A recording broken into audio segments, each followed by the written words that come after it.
Coming up next on The Voice of Alabama Politics, SCOTUS to hear redistricting case. Also, prison strikes continue. And is MAGA Mo no mo?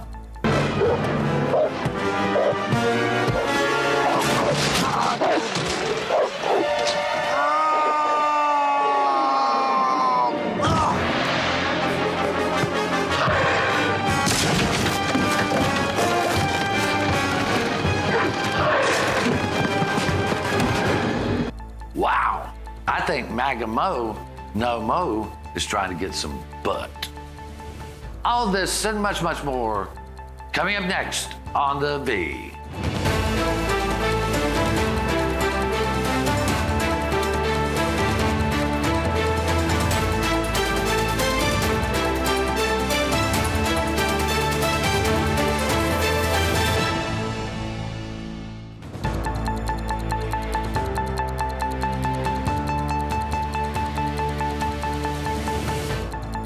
Welcome to The Voice of Alabama Politics, where we tackle the tough issues so you have the hard facts. I'm your host, Bill Britt, and today I'm joined by Susan Britt, research guru extraordinaire. How are you doing today? I'm doing good. It's just me and you. It's just me and you. It's just the two of us. Just the two of us, And we can make it if we try. Yeah, we've done it for quite a few years now. Just the two of us, you and I. Yes. That's a great song. All right. It is. Hey, you know, it's just one of those things in politics. You know, we've been around a pretty good while, and you see the different personalities come and go. You see who's a fake, and you see who's genuine, and who really keeps their consistent. Yeah, right? Consistent. That's the word for it. We asked the question this week, and I think we know the answer. Is MAGA Mo no MAGA, no Mo? I mean, I would think so, since he's going after Trump quite so heavily. I mean, remember he was no MAGA Mo back in 2016. Right, and then right. when Trump looked like he was going to get elected, he became MAGA Mo, and now he's back to no MAGA Mo. So, I mean, he's going after him over the want to be reinstated as president, over the tax fraud situation, over the Mar-a-Lago situation, and just saying some crazy stuff that the same guy, you know, a year ago would not have said about Trump. Well, and this is to me, this is the politics of insincerity and the politics of opportunity. Mo Brooks in 2016 came out, accused Trump of being, then candidate Trump, of being a serial, not womanizer, but adulterer, said other nasty things about him. And once he took office, he became his best friend. I mean, you know, the January... Go ahead, I'm sorry. Go ahead. No, even down to the January 6th rally. Well, the January 6th, the whole objection to Biden's electors was the brainchild of Mo Brooks. I mean, if you want to give anybody credit or disparage anyone for what happened, Mo Brooks, in my opinion, takes a lot of the blame because he's the one who came up with this cockamamie idea that you could challenge these electors and somehow overturn a election that was fair and square, that you may not have liked everything that happened, but nobody in authority has ever said that there was anything but a fair election. Right. But the thing that gets me is, so Mo Brooks is all Trumpy. He's everything Trump. And then President Trump, of course, sees that he's getting his behind kicked in the U.S. Senate race. Katie Britt's killing him. Right. So all of a sudden the former president goes, oh, well, Mo's woke. Well, he endorsed Mo, and then he rescinded it. Right. And then he turned around and said Mo's woke. So, you know, I think that's kind of where the... I mean, Mo is about as woke as the Grand Dragon of the Ku Klux Klan. There is nothing woke about Mo. Mo is totally asleep. he's not woke. But I think it's interesting, you brought this up. He accuses the president basically on Twitter, and Jonathan will put these up. He accuses of violating the Constitution. Wanting to be reinstated as president. Right, which we know is not possible. Of course. But, he says, well, basically violating the Constitution. And they put it in all caps, like we can't read, right? I know, Isn't that weird? I know. And then the Mar-a-Lago thing about the president, he says, serious, unprecedented conduct. There again, MAGA mo, no mo. And No then MAGA mo. he sides with Letitia James out of New York on the tax fraud thing, and he goes, New York sues at Donald Trump for hundreds of millions of frauds and damages. No one should be surprised by the suit. I'm not. Susan? I know his political career is over, but good Lord, he's salting everybody's fields. Yeah. He is burning down the barns. He's just, I don't know. Yeah. What possible outcome is he looking for here? I don't see it. I mean, it seems like to me it's a revenge tour, I mean, which has been fairly successful for the former president, but I just don't know how he doesn't have a very lonely retirement. I mean, he's burning everybody he knows or every political ally he's ever had. Well, Mo has always been on the extreme, and now we've seen him go from one extreme to the other, against Trump, for Trump, now back against Trump.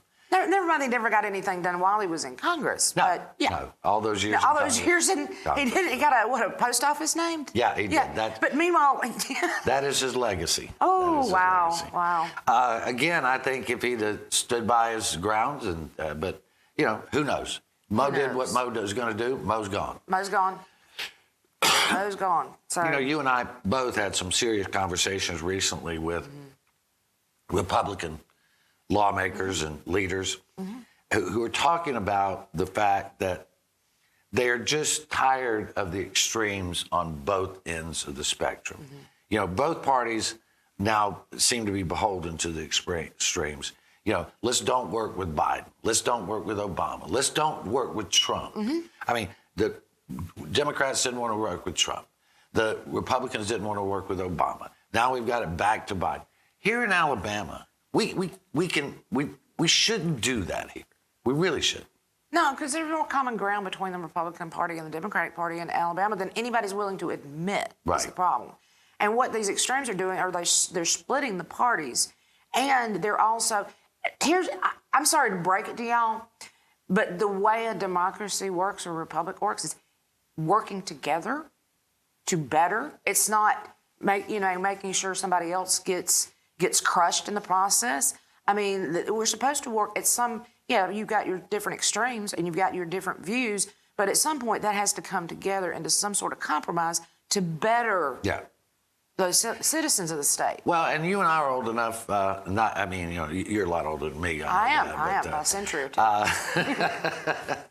We're old enough to remember during the Reagan era and during the George Herbert Walker Bush era, and even to some degree, in other times, where Republicans and Democrats work together. And what we've got now in the state that I'm afraid is Republicans are going to fight it, Republicans because of the extremes. And that's what worries me. And I think that's what's worrying leadership up and down the state. That they can't get anything done. As a result of that, now we've got the Libertarians. We got 60 Libertarian candidates on the ballot, and it's shaking everybody up pretty good. That's going to be one of the more interesting things to me, to see how they fare on the ballot itself, and what we can learn from that as far as the voters' contentment. Right. I think the voters are kind of tired of the extremes, and we'll see what's going to happen. All right, you're watching the voice of Alabama politics. We'll be right back with more news and analysis.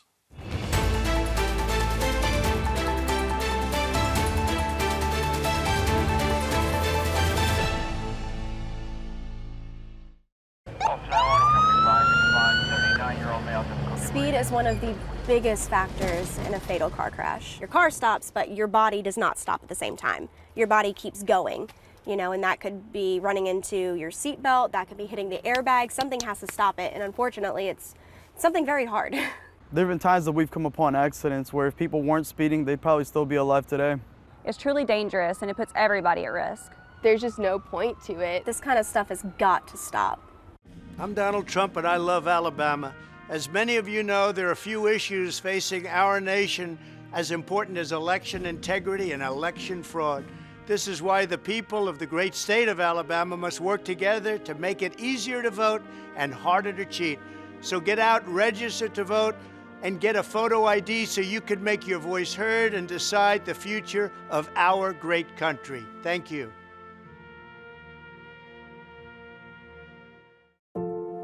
My dog Jupiter is frightened when I climb too high, the owl said.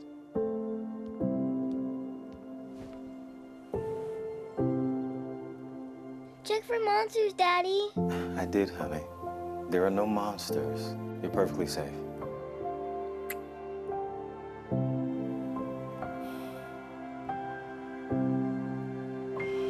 Protect yourself and those you love. Vaccinate now.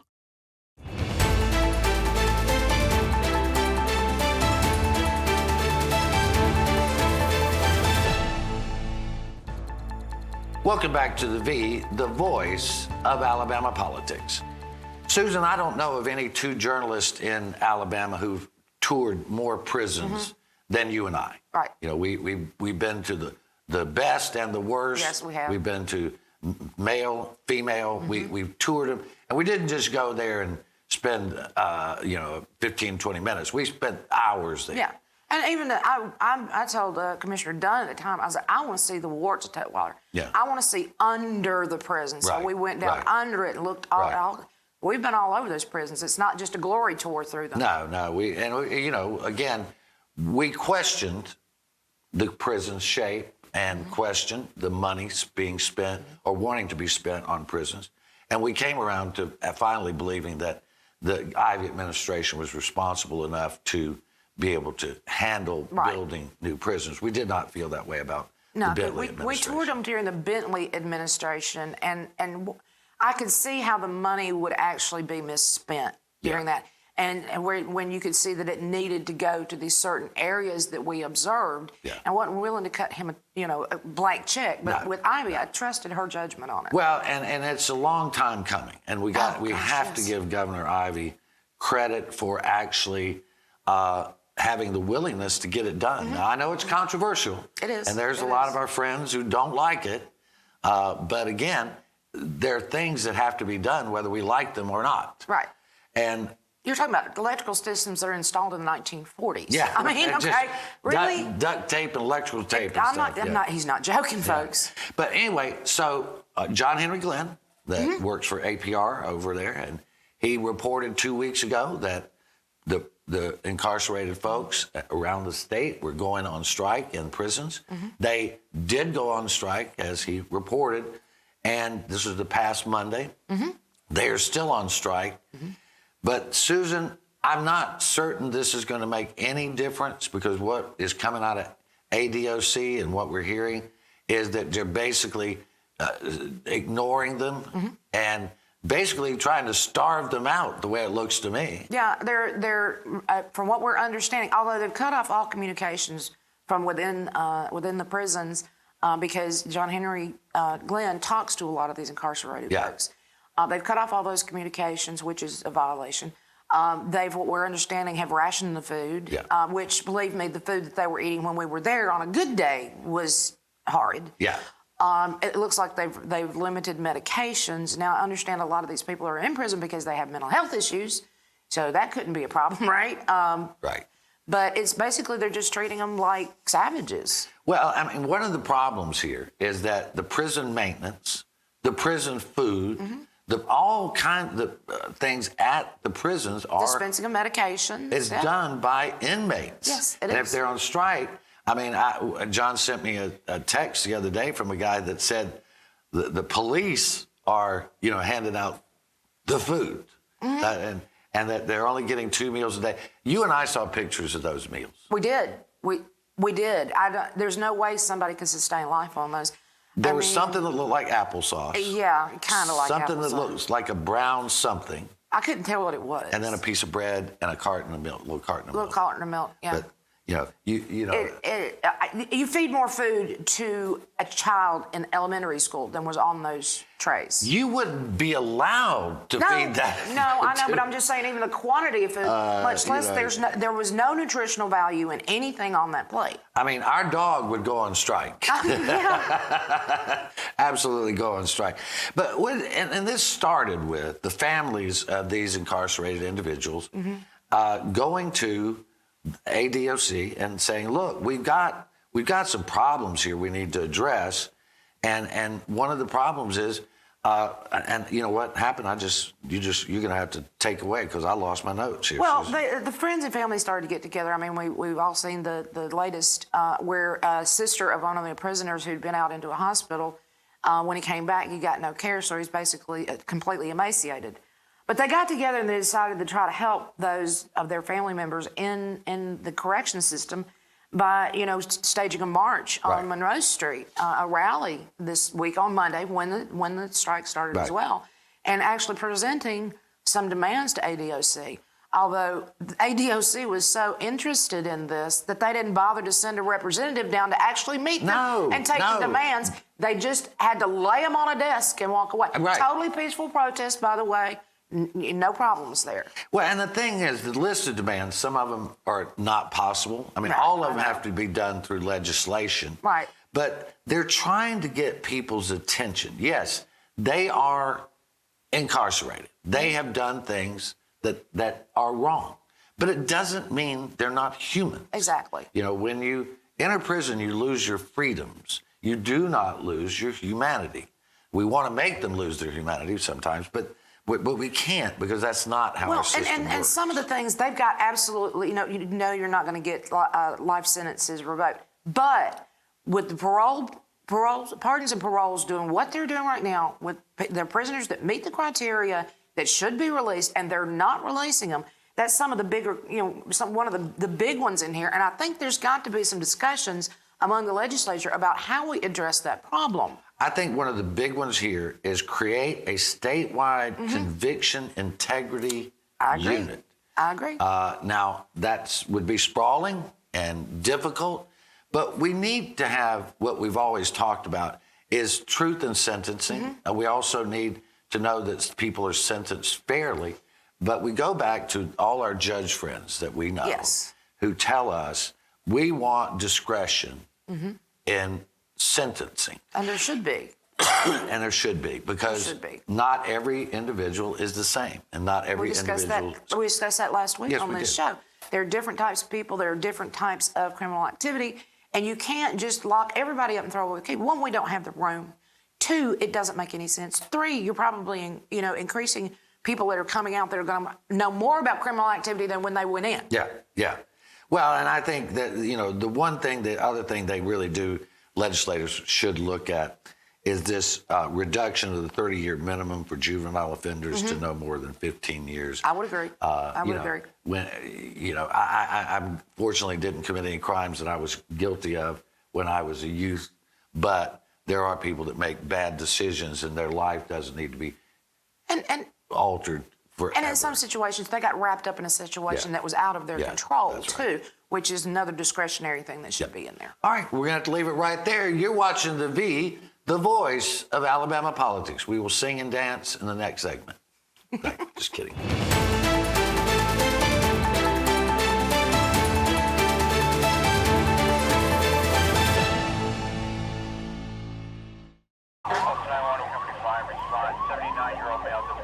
Throughout my career, I've seen many crashes, and a lot of the fatalities are from people who haven't worn their seatbelt. Cars have rolled over multiple times. I've had people end up in lakes, ravines. I've been looking for people in the woods for a couple hours before. Usually just about every bone in their body is broken, their organs have ruptured, and typically they die. You want to save a life, just simply click a button and put the seatbelt on. Seatbelts really do save lives. There was an old woman who lived in a shoe. She had so many children, she didn't know what to do.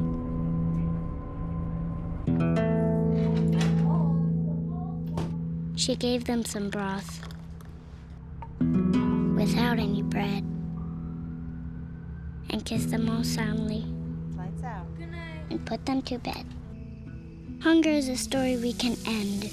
End it at feedingamerica.org. My personal biggest pet peeve is kids who are not properly restrained, whether that be in a booster seat, a car seat, or even a simple seatbelt. Kids, they become projectiles, and it's terrifying. It absolutely breaks my heart to know that something so innocent could be punished so severely. Your children rely on you to be that person that says, no, you need to put your seatbelt on.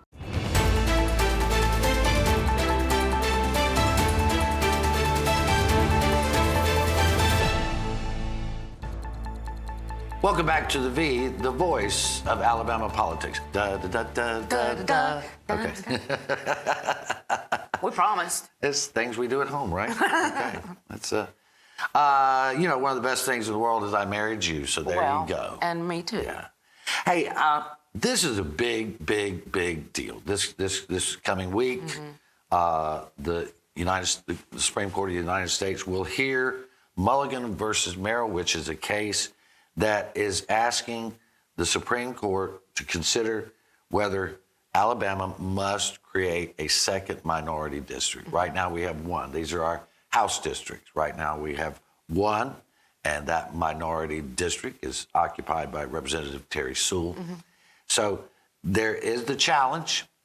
This challenge was upheld in the lower courts, but then the Supreme Court said, no, we're going to let the elections go through with the district maps as drawn, and then we will address it. So Alabama drew the districts, right? Redistricting drew the districts. It got challenged, and then the Supreme Court said, well, we're going to go ahead and let these elections, the 2022 elections, go through with those districts. And if we rule in your favor, you have to redraw the maps and, that kind of thing. Right. Well, if anybody thinks that gerrymandering is not involved here, they're very wrong, and that and we've been behind the scenes when they're creating these redistricting maps where they very deliberately break up the minorities and push very small amounts of them into a majority situation where, it breaks them up so they only have to have, certain actual representative districts. Yeah. So this is not a surprise at all. And the thing is, and I think people fail to realize some of these things, you can, they do, but you cannot use race as a factor. You can't. Now, there's been a move to weaken the Voting Rights Act of 1965 over the last 10 years, and it's happened. But again, you still can't, under Section 2, you still shouldn't be able to create district or disenfranchise black voters. And that's what the case is about. Now, well, that's what gerrymandering in general is about. Well, but it is about getting, you can Republican gerrymander and you can Democratic gerrymander, and I don't think that's right either. No, I don't either. But, we've been in those rooms when they're drawing the maps or they're talking about the maps, and they will laugh out loud. They will. Of how they cackle out loud. Screwed this guy. He will never get reelected. Right. And think that's funny. That's not the way it's supposed to work. No, it's not. But this, I always get a kick out when they call each other my good friend. No, I just stabbed you in the back. Right. But again, this is not just a big case for Alabama. If the Supreme Court rules in favor that these districts were drawn using race as a base, then that's going to affect a lot of other states that have been accused of the same thing. And maybe this is a good thing. Yeah. Maybe this is a good thing that the Supreme Court is looking at these states and going, we see what you're doing here. This is not right. You're gonna have to do it the right way. Yeah. Just given the makeup of the Supreme Court, I don't know that that's something. You've got new members that we really don't know where they stand on these things. Right. It's a very, very conservative court. So I don't know. John Roberts certainly went along with the Shelby decision, and so that weakened the Voting Rights Act here for pre-clearance. So I just have no clue as to how they're going to do that. But it's a big case. We'll be watching it very closely. It's October 4th, which is right around the corner. It is. Good news, and more good news. Yep. Governor Kay Ivey announced this past week $80 million for the middle mile broadband expansion. And that is going to bring in 3,000 more miles of broadband to the state of Alabama. Right. That's in. It's a part of that $276 million commitment that the Alabama legislature made for the expansion of the broadband under ARPA. Right. So we've got a lot coming in. We've also got a lot of groups involved in that, I'm understanding. Like the Alabama Rural Broadband Coalition, which includes Alabama Power, University of Alabama Systems, Alpha, Auburn University, the Energy Institute of Alabama, and other economic healthcare organizations are all playing a key role in this too. So this is a big effort. Yeah, It's a very big effort. Yeah, you've got all the major players and the people that have a vested interest in this. Because, you know, and so many people fail to even think back, but 25 years ago, no one was talking about broadband for the man. I mean, you and I had internet back in 93, 92. There weren't even browsers. No, they weren't. So we understand the progression. You know, we put it in our office. We thought we were being very progressive. And, you know, I commented at the time, once all our staff got on the internet, I said, if it isn't for porn and kittens, this internet thing will fail. But the thing now is that we came from that, but here we are in the age of broadband, which has become an essential service, you know, almost to the point of, you know, of course, your cell service, of course, you know, your lights, and it's an essential service. I mean, children now, they don't take home books. They take home internet assignments. Yeah. And you've got parents having to go sit in the McDonald's parking lot for them to actually be able to do their homework. So this is now an essential need. It is. And I don't make light of that, but I mean, No. it's just changed the world. It has. And our rural people in Alabama have done without it for the most part, and they're most affected by it. But our children are extremely affected by their lack of broadband access. Exactly. Because you cannot educate a child today in this world without access to high-speed internet. Now, when we were in school, you went to the library and you pulled out the cards, Yeah, you know, right, the card catalog. right, But they right. don't do that anymore. No. They have to have the internet. Yeah, and look, we couldn't function without the internet. Oh, no. We could not do our business. We could not. We could not tape the show. We couldn't tape the show. I mean, everything depends on the internet now, and having internet access should be. There should be equal access to this. Absolutely. And it's not, but due to the legislature, Governor Ivey's leadership, and this coalition that has come together, we're going to get it. I think it's great. All right. You've been watching the voice of Alabama politics. You watch us because we watch them.